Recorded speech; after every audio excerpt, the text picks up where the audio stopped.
Les écoutes citoyennes, c'est une initiative prise par le Conseil de développement du pôle territorial de l'Albigeois et des Bastines qui voulait accompagner les communautés de communes qui sont en cours de construction de leur plan climat, air, énergie, territoire.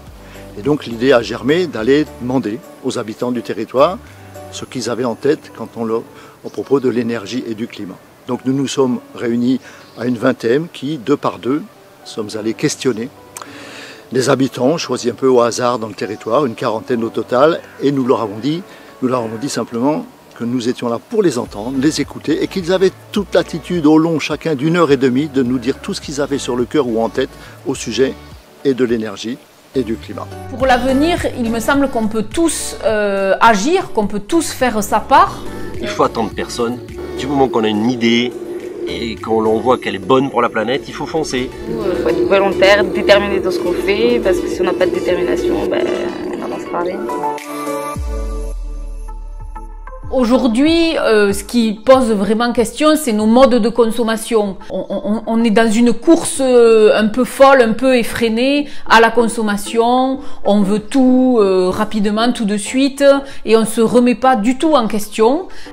Consommer des produits qui viennent du sud de l'Espagne alors qu'on a des produits bons chez nous, je trouve que ça n'a pas de sens. On nous pousse à surconsommer, puisque nos appareils tombent en panne plus vite.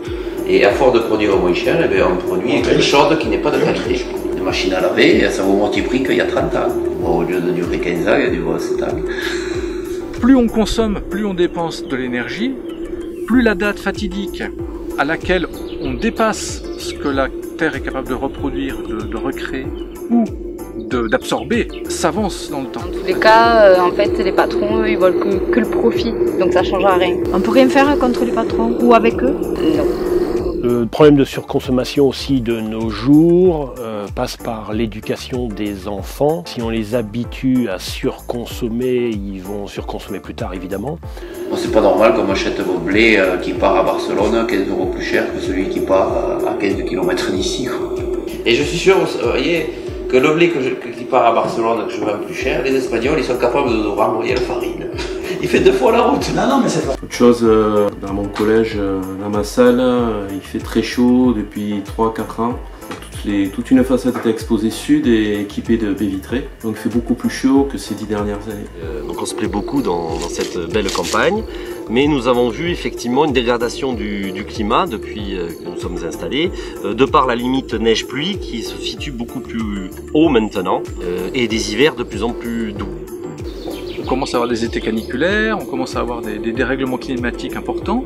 Et nos politiques, aujourd'hui, ont du mal à véritablement mettre en place des solutions qui vont permettre un changement fort et durable.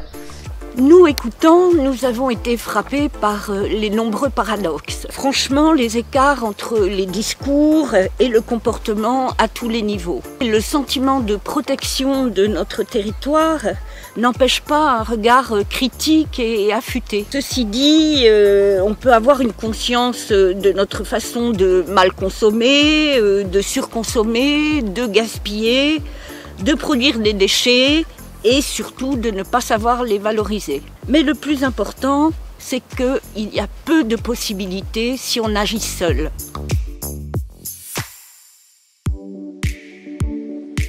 La première chose la plus importante, pour moi, à mon sens, c'est l'éducation. C'est à l'école qu'on apprenne aux enfants, qu'on leur parle de ces problèmes-là. Et il faut aussi sensibiliser, notamment dès le plus jeune âge. On explique d'où viennent les produits qu'on achète, comment ils sont fabriqués, quels sont leurs impacts sur l'environnement, etc.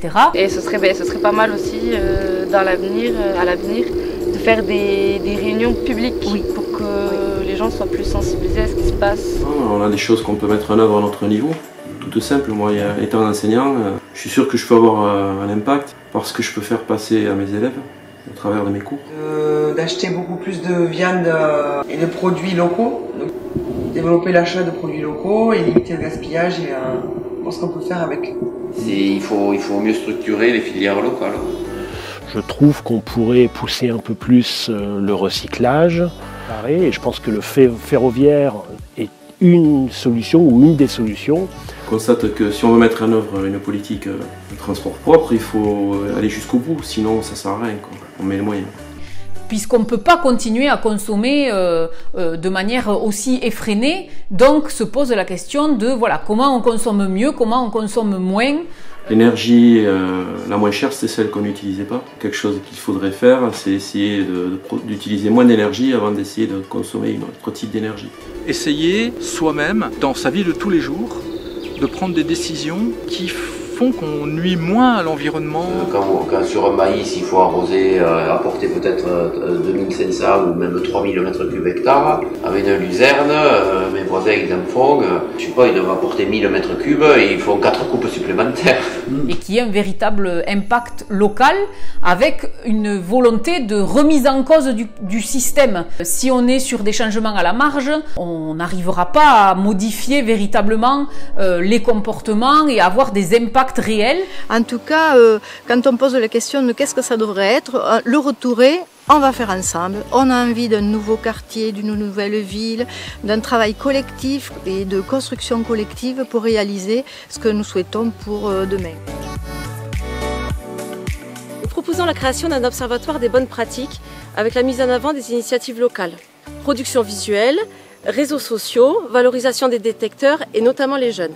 Ça pourrait passer par l'organisation de manifestations et d'événements collectifs. La création d'un fonds initiative transition, c'est-à-dire soutenir les initiatives vertueuses locales, détection et appui par les élus et les citoyens ambassadeurs. Et ensuite, création d'un réseau d'animation de proximité avec les ambassadeurs, élus, agents, bénévoles et engagés. D'identifier des entreprises, des agriculteurs motivés par la transition énergétique au sein de leur entreprise. Lancement d'un appel à manifestation d'intérêt auprès d'un panel d'entreprises ou d'agriculteurs pour être pilote dans le tri des déchets, dans la production ou l'économie d'énergie. Et voilà, les écoutes citoyennes, c'était tout ça, tout ce que vous nous avez dit. La transition, c'est maintenant, ça presse, ça urge, on le sait tous. Les solutions, elles sont à construire ensemble. Donc vous pouvez nous rejoindre au Conseil de développement du pays albigeois-bastide et nous serons ravis de vous y rencontrer. À bientôt. Bravo.